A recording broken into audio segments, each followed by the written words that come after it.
சாத்தான் சந்தேகத்தை உண்டாக்குகிறவன். அவன் தான் குற்ற மனசாட்சியை கொடுப்பதற்கு நீ பாவம் செய்துட்டேன்னு சொல்லிக் கொண்டே இருப்பான். நீங்க என்ன சொல்லணும்? ஒரு காலத்துல நான் பாவம் செய்தது உண்மைதான். இயேசு கிறிஸ்துவின் ரத்தம் என்னை கழுவி விட்டது. அவர் என் பாவத்தை கிழக்குக்கு மேற்குக்கு அவ்வளவு தூரமாய் விலக்கி விட்டார். இப்ப அந்த பாவத்துக்கு எனக்கு சம்பந்தம் இல்லை. அப்பாலே போ சாத்தானே சொல்லுங்க, அதோட ஓடி போயிடுவான். சிந்தனையில இந்த போராட்டத்தை கொண்டு வந்து ஆவி விளைகிறோம். அவ்வளவுதான். நீங்க இந்த வசனத்தை வைத்து சாத்தானை மேற்கொள்ளணும். அதுக்கு தான் ஆண்டவர் உங்களோட பேசுகிறார்.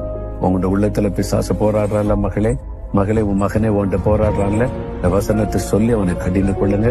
உடனே குற்ற மனசாட்சி மாறிடும். ஒரு பெரிய சந்தோஷம் வந்துடும். சரியா? சொல்லுங்க பார்க்கலாம்.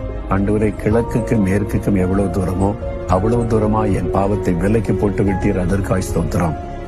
ரத்தத்தினால் என்னை கழுவி விட்டீர், ஸ்தோத்திரம். சாத்தானே, இனிமேல் இந்த பாவத்துக்கும் எனக்கு சம்பந்தமில்லை. நான் இயேசுவின் பிள்ளை. அவருடைய ரத்தத்தினால் கழுவப்பட்டவள். இயேசு